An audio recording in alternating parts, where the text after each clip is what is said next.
আসসালামু আলাইকুম। আজকের আলোচনা পিআর পদ্ধতির নির্বাচন। এটা বাংলাদেশে পপুলার না, মানে অনেকে বুঝে না এটা। আমার বন্ধু বান্ধব অনেক আছে বিএনপির, তারাও আমাকে বলে যে সাদ্দাম ভাই, পিআর সম্পর্কে কি আপনি ভালো জানেন? আপনি বুঝেন না? আমরা বুঝি। তাদেরকে আমি বলি যে পিআর সম্পর্কে এটা আপনি বুঝলে সোজা, না বুঝলে কঠিন। এই পিআর সম্পর্কটা হচ্ছে, ধরেন আমাদের একটা জেলাতে নির্বাচন হইল, কিংবা পুরা বাংলাদেশে নির্বাচন হইল। বাংলাদেশে যতগুলা দল আছে, প্রত্যেকটা দলের এক একটা তো ভোট আছে নিজস্ব, এবং পাশাপাশি জনগণের কিছু ভোট তাদের থাকে, সিলেক্ট থাকে। কোনো দল যদি 30% ভোট পায়, তারা ওই 30% অনুযায়ী এমপি সিলেকশন করতে পারবে। আর কোনো দল যদি 20% পায়, তারা ওই অনুযায়ী এমপি পাবে। কোনো দল যদি 10% পায়, 5% পায়, ওই অনুযায়ী তারা এমপি নির্বাচিত করতে পারবে। এখন প্রশ্ন হয়ে দাঁড়াইলো যে এই যে এমপিগুলো সিলেক্ট করবে, দেখা গেছে আমার আসনে জনগণ একজনকে ভালোবাসে, কিন্তু সিলেকশনে ওই এমপিকে তারা দিল না, বসাইল না, অন্য কাউকে দিল।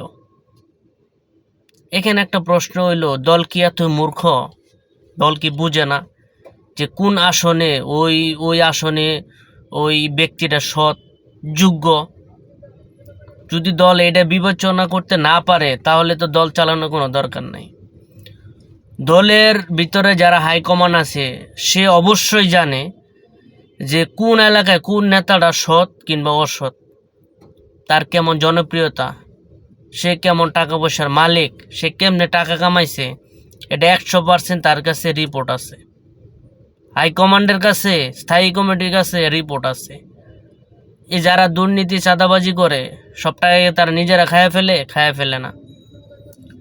5 লাখ টাকা চাঁদা উঠাইলে অন্তত 2 লাখ টাকা পার্টির ফান্ডে দেয়, 3 লাখ টাকা হেরা ভাগযোগ করে খায়। পার্টির ফান্ডে টাকা আসে কই থেকে? আর নেতারা চলে কেমনে? এই পার্টির ফান্ড থেকে টাকা নেয়, তা নাহলে ওই যে দুর্নীতি করে টাকা দিচ্ছে, এইভাবেই চলে। নেতারা কি চাকরি করে? কর্মীরা কি চাকরি করে না। এই যারা আওয়ামী লীগ বিএনপি করতো, সকালবেলা বের হয়, রাত্রেবেলা তারা পকেটে টাকা নিয়ে আসে। আর আমরা চাকরি করে, ওভার টাইম করে, সকাল 7টায় বাইর হই, রাতের 10টা-11টা পর্যন্ত ডিউটি করে আমাদের সংসার চালাইতে হিমশিম খাইতে হয়। আর তারা অনায়াসে মাছ গুস্ত, বাজারে বড় বড় মাছ, বাজারে বড় বড় জিনিসগুলা তারা কিনে খাইতেছে। আর আমরা যেগুলা বাজারে নিম্ন লেভেলে যায়, বাজারে খুঁজি যে কম দামের কোনটা আছে, ওইটা আমরা খাই। তফাৎটা তো এই জায়গায়। তারা কি তো চাকরি করে না, তারা ওই পার্টি অফিসে যায় বসে, কোন জায়গায় কি আছে এসব ধান্দা করে। এগুলো আমাদের বাংলাদেশের রাজনীতিদের একটা কালচার। আর যদি এটা না থাকতো, কে রাজনীতি করতো? ইয়ং পোলাপান রাজনীতি করে গিল্লে গিয়া। যেমন একটা সিম্পল বোঝায়, আমার এলাকায় আমি রাজনীতি করি, আমার এলাকার কিছু টেম্পো স্টেশন আছে, কিছু ফুটপাতের জায়গা আছে, এসব জায়গা থেকে একজন বসামু, দৈনিক 50 টাকা কিংবা মাসে 5,000 করে নিয়ে, 10টা দোকান যদি থাকে, 5-10 50,000 ওখান থেকে নিমু, 20,000 পার্টি ফান্ডে দিমু, 10,000 টাকা রাখবো, আর 20,000 টাকা আমার। এইভাবেই তো চলতেছে। আর পিআর পদ্ধতিতে যদি নির্বাচনটা হয়, কোনো ভোট ফালানো যাবে না, কারণ প্রত্যেকটা দলে তাদের এমপি দিতে পারবে। কেউ যদি 5% পায়, তারপর তো সে একটা এমপি দিতে পারবে। আর এইভাবে যদি এমপি সিলেকশন হয়, তাহলে দেখা গেছে প্রত্যেকটা দলেরই আপনার এমপি থাকবে।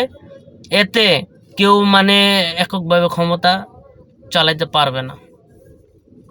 আর আরেকটা বিষয় হচ্ছে, অনেকে বলে যে তাহলে এলাকার নেতারা কি করবে? এলাকার নেতারা তাহলে তখন কি হবে? এলাকার নেতাদের প্রভাব কমে যাবো।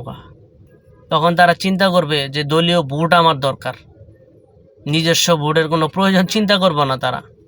তখন তারা চিন্তা করবে সৎ থাকতে, ভদ্র থাকতে, যাতে তারা সিলেকশনের ক্ষেত্রে তারা অগ্রাধিকার পায়। আর এই পিআর নিয়ে আমাদের দেশে আরও প্রচুর গবেষণা প্রচারণা করতে হবে। আর বিশেষ করে রাজনৈতিক দলের ভিতরে এটা সমঝোতা থাকতে হবে। যদি সমঝোতা না থাকে তাহলে পিআর পদ্ধতি কইরা তেমনটা মনে হয় লাভ হবে না। কারণ সব দলে এটাই পরামর্শ কইরা যে দল বেশি লোক পাবে তারা ওইভাবে সরকার গঠন করবে। আর পিআর পদ্ধতি করলে একটা সুবিধা আছে, কোনো সরকার আজীবন স্বৈরাচার হইতে পারবে না। কারণ তারা সংখ্যাগরিষ্ঠ পাইলেও তাদের কাউকে না কাউকে নিয়ে সংসদে যাইতে হবে, আর তাদের প্রভাব থাকবে না, এলাকার নেতাকর্মীদের তেমন কোনো প্রভাব থাকবে না। আর দ্বিতীয়টা হচ্ছে, অনেকে প্রশ্ন করতেছে যে পিআর পদ্ধতি হলে তো আওয়ামী লীগ তাহলে অনেক সিট পাবো। আওয়ামী লীগ তো বাদই হয়ে গেছে, আওয়ামী লীগ ছাড়া পিআর পদ্ধতি নির্বাচন হবে। সংবিধান যখন হবে, সংবিধানে আওয়ামী লীগের ডাইরেক্ট নিষিদ্ধ করে দিবে। এখন তাদের কার্যক্রম নিষিদ্ধ। সংবিধান হইলে তাদেরকে একবার স্থায়ীভাবে সংবিধানে অনুযায়ী তাদের নিষিদ্ধ করা হবে। যেমন আপনার জার্মানিতে আছে নাৎসি পার্টি, যারা হিটলারের দল আর কি, এরকম কয়েকটা দল আছে যারা সংবিধানভাবে তাদের নিষিদ্ধ করা হয়েছে। তা আওয়ামী লীগকে ওইভাবে নিষিদ্ধ করা হবে। নিষিদ্ধ করার পর পিআর পদ্ধতি নির্বাচন চালু করবে। চালু করার পর জনগণের মাঝে এটা আরও ব্যাপকভাবে প্রচার করতে হবে। আমি যতটুকু বুঝলাম ততটুকু আপনাদের সামনে বললাম, কারণ আমার অনেক বন্ধুবান্ধব বিএনপি আছে, তারা অনেকে বুঝে না, তাদেরকে একটু বোঝানোর চেষ্টা করি। তারা তো অনেকে আমার সাথে তর্ক করে যে পিআর পদ্ধতি হইলে কোনো নেতার দাম থাকবে না।